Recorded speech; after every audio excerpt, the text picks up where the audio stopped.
Guys, আসসালামু আলাইকুম। আমি রিফা তাসনিয়া শর্মী আপনাদের সামনে উপস্থিত হয়েছি as an art instructor from seed two big. আমি আপনাদেরকে ধারণা দিব অ্যাক্রিলিক কালার সম্পর্কে এবং আপনাদেরকে শেখাবো কিভাবে অ্যাক্রিলিক কালার ব্যবহার করে আপনারা সহজেই খুব সুন্দর সুন্দর পেইন্টিং তৈরি করতে পারেন। অনেক বিগিনাররা আছে যারা অ্যাক্রিলিক এবং ওয়াটার কালারের মধ্যে কনফিউজ হয়ে যায়, কোনটা কিভাবে ব্যবহার করতে হয়, দুটোর মধ্যে কি পার্থক্য আছে সেগুলো সহজে বুঝে উঠতে পারে না।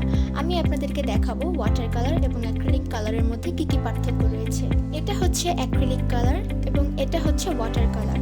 দুটো দেখতে প্রায় সেম, কিন্তু এটার মধ্যে অনেক পার্থক্য রয়েছে। দুটোই পানি ব্যবহার করে ইউজ করতে হয়, কিন্তু এর টেকনিকের মধ্যে অনেক পার্থক্য রয়েছে।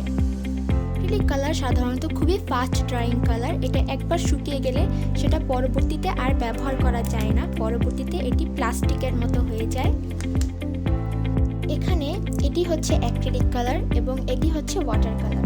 দুটো দেখতে প্রায় সেম, কিন্তু এর টেক্সচারের মধ্যে অনেক পার্থক্য রয়েছে।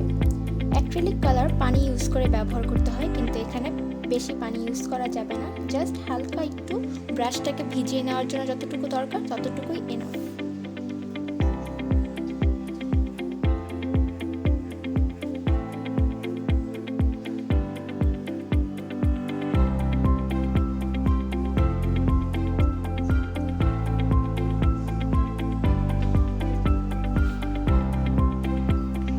ওয়াটার কালারের ক্ষেত্রে আমরা যত খুশি তত পানি ব্যবহার করতে পারি এবং এটাকে ডাইলিউটেড করে ইউজ করতে পারি।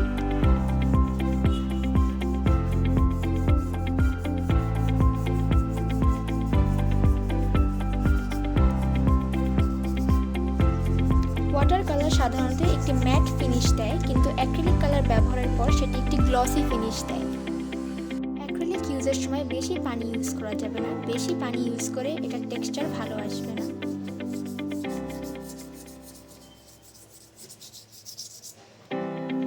বাজারে নানা ব্র্যান্ডের এবং নানা সাইজের অ্যাক্রিলিক কালার কিনতে পাওয়া যায়। তোমরা চাইলে 75 ml, 36 ml অথবা 12 ml এর সেট কিনতে পারো। বাংলাদেশের বাজারে খুবই জনপ্রিয় একটি অ্যাক্রিলিক কালার হচ্ছে কি ম্যারিস অ্যাক্রিলিক কালার। আমি সাধারণত ম্যারিসই ইউজ করি এবং এটার পারফরমেন্স অনেক ভালো। তোমরাও চাইলে ম্যারিস অ্যাক্রিলিক কালার ব্যবহার করতে পারো। অ্যাক্রিলিক কালার কেনার সময় খেয়াল রাখবে তোমরা যেন অবশ্যই অ্যাক্রিলিক কালারের অ্যাক্রিলিক লেখাটা দেখে কেনো।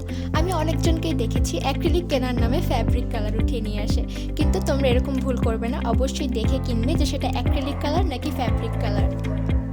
আজকে আমি ট্রাই করেছি তোমাদেরকে অ্যাক্রিলিক কালার সম্পর্কে একটি বেসিক ধারণা দেওয়ার। নেক্সট ভিডিওগুলোতে আমি আরও ডিটেইলে আলোচনা করব কিভাবে ব্রাশ ইউজ করতে হয়, অ্যাক্রিলিকে কী ব্রাশ ইউজ করতে হয়, কী কালার তোমরা ইউজ করতে পারো, কী সারফেসের উপর তোমরা অ্যাক্রিলিক ইউজ করতে পারো, সেই সব সম্পর্কে আমি তোমাদেরকে ডিটেইলে বলবো। অ্যাক্রিলিক পেইন্টিংয়ের পুরো সেশনে আমি আপনাদের সাথেই থাকবো। পরবর্তী ভিডিওগুলো দেখার জন্য অবশ্যই সিড টু বিগের ইউটিউব চ্যানেলে সাবস্ক্রাইব করুন। আল্লাহ হাফেজ।